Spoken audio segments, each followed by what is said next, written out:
É fascinante notar como algumas equipes fluem com uma perfeição quase assustadora, Uhum, é verdade. enquanto outras, tipo, mesmo cheias de talentos individuais absurdos, parecem um campo de batalha constante, né? Existe uma ciência muito complexa, cheia de nuances e muitas vezes surpreendente por trás de como as pessoas trabalham juntas. E é exatamente essa dinâmica que vamos desbravar na nossa exploração de hoje. Com certeza. E é um tema inesgotável. Totalmente. A grande missão aqui na nossa análise profunda é entender aquele equilíbrio delicado e, convenhamos, muitas vezes exaustivo entre entregar resultados absurdamente bons e, ao mesmo tempo, cuidar genuinamente das pessoas que estão ali suando a camisa para que esses resultados aconteçam. E para construir esse raciocínio para a nossa audiência hoje, a gente vai cruzar alguns materiais fantásticos. Fontes de muito peso, diga-se de passagem. Exato. Temos a clássica Grad Blake Mutton, uma ferramenta de reflexão muito prática chamada revisão pós-ação, e para amarrar tudo isso, uma menção fascinante ao projeto Aristóteles, lá dos bastidores do Google. É bastante terreno para cobrir, mas a promessa para quem nos ouve é sair daqui com uma visão completamente nova sobre o ambiente de trabalho. E o que torna essa discussão toda tão vital é justamente a quebra de um mito muito persistente no mundo corporativo, sabe? Há uma crença popular, quase folclórica, de que a liderança é um dom místico. Ou a pessoa nasce com um instinto natural para gerir grupos, ou está fadada ao fracasso. É o famoso líder nato, né? Isso, o líder nato. Mas ao analisarmos a fundo essas estruturas, percebe-se rapidamente que o instinto é apenas uma fração muito pequena da equação. O que realmente sustenta equipes de alto desempenho são frameworks sólidos, são modelos comportamentais que podem ser diagnosticados, que podem ser ajustados e, o mais importante, treinados para absolutamente qualquer pessoa que precise coordenar um grupo. É tirar a coisa da magia e colocar na prática. Exatamente, quando tiramos a gestão do campo daquele achismo romântico e a colocamos sob a lente de uma prática estruturada, o jogo muda completamente. Certo. Vamos desvendar isso, começando pela nossa base teórica de hoje, que é a Grade Blake Mutton. E é bem interessante pensar nela não como um gráfico chato de faculdade de administração, Sim, porque ela não é. mas como uma daquelas balanças invisíveis que todo mundo que trabalha em equipe tenta equilibrar todos os dias, de forma consciente ou não.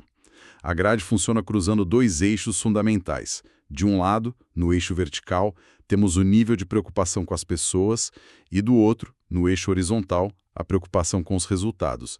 E o cruzamento dessas intensidades cria 5 cenários clássicos de gestão. O que é fascinante aqui é a genialidade dessa grade na sua capacidade de expor nossas próprias contradições. Porque é muito comum a ilusão da autoexcelência, né? Como assim? A ilusão da autoexcelência. É que quem está no comando quase sempre acredita que opera no melhor cenário possível. Se perguntar para qualquer gestor, ele vai dizer que é ótimo com as pessoas e ótimo com os resultados. Mas a grade serve justamente para forçar uma autoanálise brutalmente honesta. Ah, entendi. Ela tira a pessoa da zona de conforto. Totalmente. Quando as planilhas da ferramenta propõem uma avaliação real da equipe, a intenção é confrontar a percepção da liderança com a realidade vivida pelas pessoas no dia a dia. Porque a dissonância entre o que a gestão acha que faz e o que a equipe realmente sente é tipo o lugar exato onde a maioria das crises nascem. Faz muito sentido. Então vamos colocar uma lupa nesses cenários, começando pelo canto superior esquerdo da grade. É chamada gestão clube de campo, ou Country Club Management. O famoso clube de campo. Esse mesmo. Aqui, a preocupação com as pessoas está no teto, mas a preocupação com os resultados está lá no chão. É como aquele estereótipo de escritório onde a maior prioridade da semana é decidir o sabor do bolo dos aniversariantes do mês, sabe? O clima é uma maravilha. Todo mundo se adora. Exato, todo mundo se adora. As conversas na Copa duram horas a fio, mas incrivelmente, nenhum projeto complexo sai do papel no prazo estipulado. A ironia desse modelo clube de campo é que, à primeira vista, para quem olha de fora, ele parece o paraíso profissional.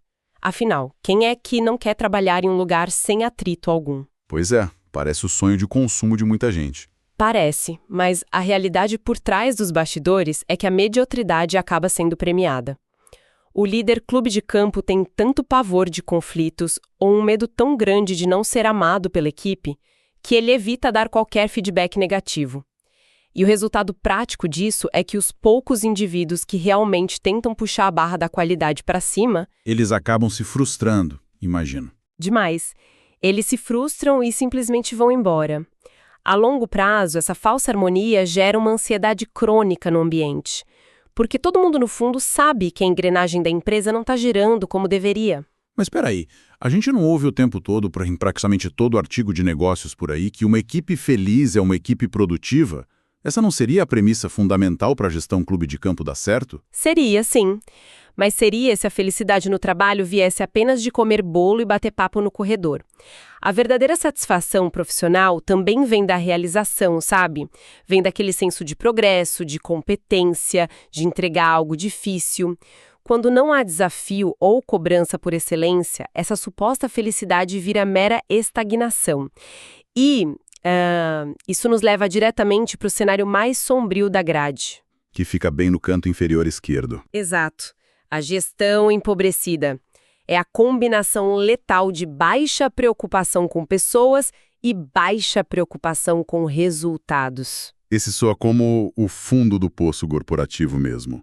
É aquele ambiente onde a filosofia principal é o famoso empurrar com a barriga, né? É a definição clínica da apatia nas organizações. Na gestão empobrecida ocorre uma espécie de abdicação silenciosa. A liderança se torna tipo um mero repassador de e-mails. É um burocrata que só tenta proteger o próprio emprego, não tomando decisão nenhuma para não correr riscos. Não tem suporte emocional, mas também não tem cooperança. Nenhuma. Não há o menor apoio humano, mas também não há cobrança por metas.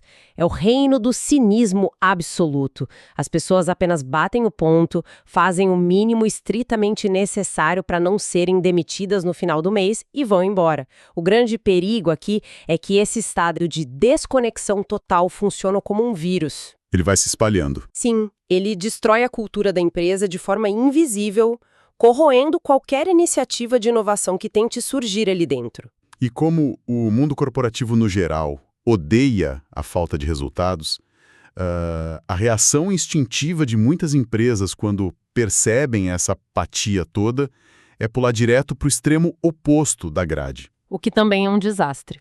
É aí que caímos no canto inferior direito, a gestão produzir ou pereça. Nesse cenário, a preocupação com os resultados vai ao limite máximo e a preocupação com as pessoas cai para zero. Basta pensar naquele estereótipo agressivo de Wall Street nos anos 80. A meta financeira é o único Deus, e se o esgotamento mental da equipe for o preço a pagar por isso... É tratado como dano colateral. Exatamente. Um dano colateral totalmente aceitável na visão dessa gestão. O que torna o modelo produz ou pereça tão traiçoeiro é que no curtíssimo prazo ele funciona. Metas muito agressivas são batidas, recordes de vendas são quebrados, e a alta liderança olha para as planilhas e pensa, bom, estamos no caminho certo. Mas essa é uma ilusão contábil enorme, porque o custo invisível desse modelo é a altíssima rotatividade de talentos, o burnout generalizado e a destruição total da confiança. As pessoas param de colaborar, né? Totalmente. As pessoas passam a enxergar os próprios colegas como obstáculos ou como degraus para subir na carreira, a colaboração morre de inanição e dá lugar a uma competição predatória absurda. Mas vamos fazer o papel de advogado do diabo aqui rapidinho, porque é muito fácil criticar esse modelo na teoria, sentados aqui fazendo essa análise profunda. Porém, na prática, quando tem um grande projeto estourando o prazo na sexta-feira à noite, e a empresa corre o risco de perder um contrato milionário, a liderança não é quase que obrigada a assumir essa postura implacável de produza ou pereça. Não existe um momento em que os resultados simplesmente têm que atropelar o cuidado com as pessoas para a empresa sobreviver? Olha, essa é a grande armadilha do pensamento de crise nas corporações. Apertar o passo para apagar um incêndio pontual é natural em absolutamente qualquer negócio do mundo. O problema catastrófico é quando o modo apagar incêndio se torna o sistema operacional padrão da equipe. Quando todo dia é uma crise. Exato. Se toda sexta-feira exige um sacrifício heróico e implacável das pessoas, isso não é liderança forte. Isso é falha de planejamento crônica disfarçada de urgência. O modelo produz ou pereça não constrói resiliência nenhuma. Ele apenas consome o capital humano até ele acaba por completo. Nossa, faz todo sentido. O que nos deixa com as duas últimas peças desse quebra-cabeça da Grade Blake Moulton. Tem o centro absoluto do gráfico, a gestão meio termo, que me parece muito ser aquele lugar de constantes concessões. É o famoso em cima do muro? Isso. Tenta-se não esgotar as pessoas, mas também tenta-se não perder todas as metas do trimestre. É o território da mediocridade confortável. Estou certo? Ninguém chorra escondido no banheiro da empresa, mas também ninguém inova de forma brilhante. É o equilíbrio morno. O gestor meio termo vive de apaziguar os lados. Ele cobra, mas não cobra muito para não gerar atrito. Ele apoia as pessoas, mas só até certo ponto. Falta a coragem necessária para exigir excelência e falta a profundidade emocional para criar uma segurança psicológica real. Fica tudo na superfície. E finalmente a gente chega ao topo da montanha, o canto superior direito da grade, que é a gestão de equipe. Alto foco em resultados cruzado com alto foco em pessoas. É aquele ambiente onde a equipe entrega um trabalho de nível mundial e, simultaneamente, sente que está no melhor momento de suas vidas profissionais. É o cenário ideal. Onde a cobrança por excelência não soa como uma ameaça constante, mas sim como um estímulo apaixonante. O grande dilema, claro, é que saber que esse quadrante existe na teoria é muito fácil. Chegar lá na prática e se manter lá parece uma tarefa quase impossível. E é justamente aqui que a gente precisa mudar a chave da nossa análise. Como saber, de fato, em qual desses quadrantes uma equipe realmente está operando e como mudar essa rota. É aí que entra uma prática que, à primeira vista, soa super banal, mas que esconde um poder de transformação gigantesco, que é a revisão pós-ação. E a transição para a revisão pós-ação é o momento exato em que saímos do diagnóstico passivo da grade e entramos na engenharia de mudança. Porque não adianta nada olhar para a grade Blake Moulton, concluir que a equipe está atolada no modelo produza ou pereça e no dia seguinte voltar para o escritório e fazer tudo exatamente igual. Continuar apagando incêndio na sexta-feira. Exato. A revisão pós-ação, em sua essência, é um protocolo de reflexão contínua. Mas o que realmente eleva esse conceito, o que tira ele da vala comum, não é a mecânica burocrática de fazer uma reunião depois que um projeto acaba, e sim a qualidade sensorial que acontece dentro dessa reunião. Há um questionamento brilhante nos nossos materiais de base que exige analisar como essa revisão parece, soa e se sente. Essa abordagem sensorial é muito contraintuitiva para o mundo dos negócios tradicional, né? Geralmente as pessoas querem abrir planilhas, olhar para métricas de conversão e não analisar como uma reunião se sente. Mas vamos destrinchar isso para quem está nos acompanhando. O que significa, na prática, analisar como uma reunião parece visualmente? Visualmente, a linguagem corporal e a geometria do ambiente denunciam o verdadeiro nível de segurança daquela equipe. Se a revisão visualmente se parece com, digamos, um tribunal de inquisição... Com o líder sentado na ponta da mesa. Isso. O líder na ponta da mesa, de braços cruzados, a fisionomia fechada e a equipe toda encolhida nas cadeiras, desviando o olhar para não ser o próximo alvo. O diagnóstico já está feito só de olhar. Esse não é um ambiente focado em aprendizado. Por outro lado, se a reunião parece uma roda de colaboração, com pessoas de pé, rascunhando ideias em quadro branco, mantendo contato visual direto e postura corporal aberta, a dinâmica de poder que opera ali é completamente outra. O visual da sala revela, sem dizer uma palavra, se a equipe está ali para descobrir a verdade de um erro ou apenas para se defender de uma punição. Nossa, pensando por esse lado, explorar como essa revisão soa é quase como afinar um instrumento musical corporativo. O som da sala diz absolutamente tudo sobre a cultura. Se um grande lançamento de produto dá super errado e a equipe senta na segunda-feira para revisar a ação, qual é a trilha sonora desse encontro? Como soam as vozes ali dentro? São vozes defensivas?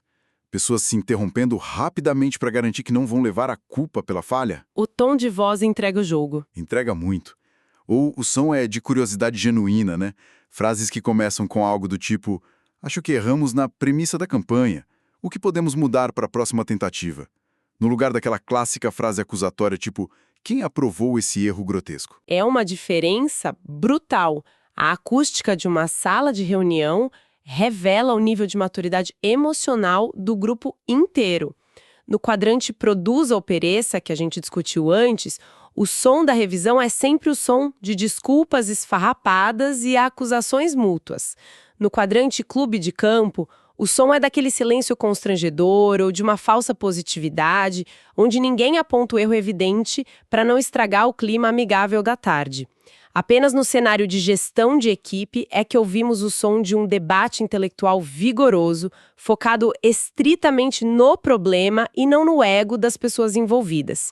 E isso desemboca diretamente na terceira palavra, que é como a revisão se sente. E o sentir deve ser a parte mais difícil de mascarar, imagino. É quase impossível fingir que não há um nó no estômago antes de entrar na sala de reunião. A sensação que paira no ar denuncia instantaneamente o nível de confiança ali dentro. É possível notar se existe um sentimento generalizado de ansiedade e pavor, ou se existe uma energia de construção, uma empolgação de resolver um quebra-cabeça coletivo, mesmo todo mundo sabendo que houve falhas bem graves no processo. O cerne da questão é que a sensação de pavor no ambiente bloqueia ativamente a capacidade cognitiva de aprendizado das pessoas. É biológico. O conhecimento bruto, que pode ser extraído de um grande erro, só vira sabedoria prática de verdade quando a equipe consegue digerir essa experiência coletivamente sem ter aquela ameaça iminente de demissão ou humilhação pairando. O propósito da revisão pós-ação não é arquivar um documento formal sobre o passado para o RH, é recalibrar o comportamento tático para o futuro. Aprender juntos, no fim das contas. Sim, e como isso ajuda a equipe a aprender? Criando um espaço protegido onde a verdade nua e crua pode ser dita e como ajuda quem lidera a aprender, forçando essa liderança a escutar o processo com atenção antes de julgar o resultado final. E aqui é onde a nossa exploração fica realmente interessante, porque a gente está falando bastante de matrizes de comportamento, de sensação de segurança, de níveis de empatia, conceitos que parecem pertencer exclusivamente ao departamento de recursos humanos mais clássico. Mas aí entra na jogada o Google, uma das empresas com o maior e mais sofisticado poder de processamento de dados do planeta. A empresa que consegue metrificar milissegundos de atenção de usuários ao redor do mundo e que precisou lançar algo gigantesco chamado Projeto Aristóteles apenas para tentar descobrir o que faz um gerente ser excelente e o que cria a equipe perfeita.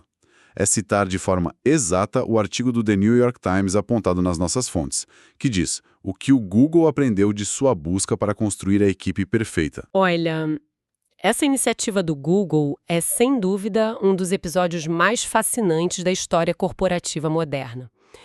Precisamos pensar na grandiosidade e no peso filosófico dessa busca em si.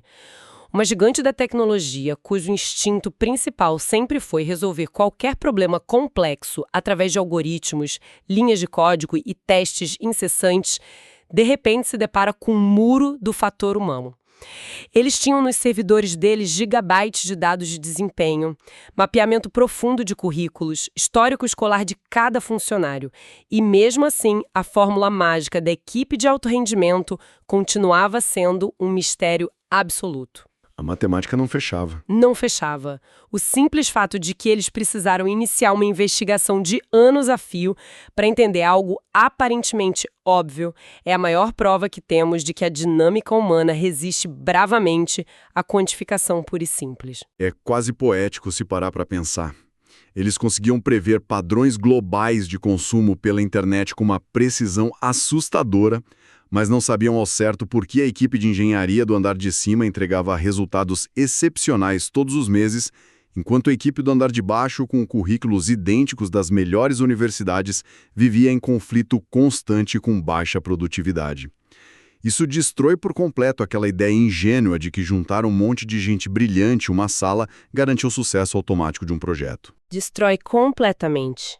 O Projeto Aristóteles atua hoje como um atestado definitivo de que a excelência nas organizações não é um problema puramente técnico, é um problema relacional profundo. Se equilibrar aqueles dois eixos da Grade Blake Moulton fosse algo simples de resolver, o Google teria resolvido isso com um script de programação na primeira semana de operação da empresa. A busca exaustiva deles pela equipe perfeita confirma de vez que o quadrante de gestão de equipe, onde há respeito máximo pelo ser humano e cobrança máxima pelos resultados, é extraordinariamente volátil. Requer muita energia para manter, né? Exige manutenção diária. Não existe uma linha de chegada imaginária onde a equipe perfeita é instalada como um software e passa a rodar no piloto automático para sempre. A cultura de uma equipe degrada rapidamente, sem intencionalidade constante. Imensos que trouxemos hoje. O que tudo isso significa para o dia a dia de quem nos acompanha agora? Seja para quem lidera um projeto gigantesco de tecnologia em uma multinacional super complexa, ou apenas para quem está tentando coordenar as tarefas de uma pequena equipe em um negócio familiar de bairro. Eu acredito que o grande aprendizado prático aqui é a conscientização da própria engrenagem de trabalho. O caos e a frustração do dia a dia diminuem drasticamente quando existe um vocabulário claro para diagnosticar o problema. Em vez de simplesmente sentir um peso e dizer que a equipe está desmotivada, agora é possível olhar para o cenário de cima e constatar com frieza: nossa, estamos operando no modo gestão empobrecida. Em vez de achar que gritar por metas impossíveis é liderar com pulso firme, compreende-se o custo oculto e devastador do modelo produza ou pereça. Dá nome aos bois. Exato, dar nome ajuda a resolver. A junção inteligente dessas ferramentas permite que o foco da gestão saia daquele ciclo infinito de apagar incêndios e vá finalmente para o design intencional da cultura da equipe. Utilizar a revisão pós-ação não como uma punição velada, mas como um ritual constante. Uma ferramenta de calibração para garantir que os eixos de preocupação com as pessoas e foco nos resultados caminhem sempre juntos. É ter a clareza cristalina de que, sem cuidar das pessoas, o resultado financeiro até vem, mas é passageiro e insustentável. E sem cobrar resultados, o clima amistoso e divertido vira apenas irrelevância no mercado. Entender de forma honesta e profunda onde a equipe está operando neste exato momento, prestando atenção de verdade à forma como as coisas parecem, soam e se sentem nas trincheiras do dia a dia, é o único atalho verdadeiro para navegar nesse mar turbulento que é a colaboração humana. Sem dúvida alguma. Mas, sabe, fazendo uma última reflexão aqui, cruzando a genialidade analítica do projeto Aristóteles com a atenção constante da Grade Blake Moulton, emerge um pensamento um tanto quanto provocativo sobre tudo isso. Vamos imaginar que um grupo de profissionais consiga, de fato, alcançar e se instalar de forma consistente naquele cobiçado quadrante de gestão de equipe. Eles entregam uma inovação brutal para a empresa e, ao mesmo tempo, possuem um nível de empatia e cuidado mútuo altíssimos. O sonho dourado do mundo corporativo. A equipe é feita com a qual o Google tanto sonhava em sua busca. Mas a grande questão é a pressão invisível para manter essa perfeição dupla dia após dia, sem nunca deixar a peteca cair de nenhum dos lados da balança, não criaria por si só um novo tipo de carga mental absurdamente pesada para essas pessoas? Será que nesse nível estratosférico de excelência, a função da revisão pós-ação deixa de ser primariamente sobre melhorar o trabalho tático em si e passa a ser, meio que secretamente, uma válvula de escape essencial? Uma catarse, talvez. Exatamente. Um verdadeiro mecanismo de sobrevivência psicológica desenhado para impedir que o peso colossal de ser e manter uma equipe perfeita acabe os esmagando por dentro. Uau! Que reviravolta de perspectiva incrível! A ideia de que a ferramenta prática que nos leva à excelência se transforma, no fim das contas, no único escudo capaz de nos proteger dos efeitos colaterais exaustivos dessa mesma excelência. É o tipo de reflexão profunda que transforma totalmente a maneira como é possível olhar para a próxima reunião de balanço da equipe. Muda tudo. Muda demais. Em vez de ser encarada como uma obrigação burocrática e chata, passa a ser vista como um verdadeiro mecanismo de sanidade coletiva.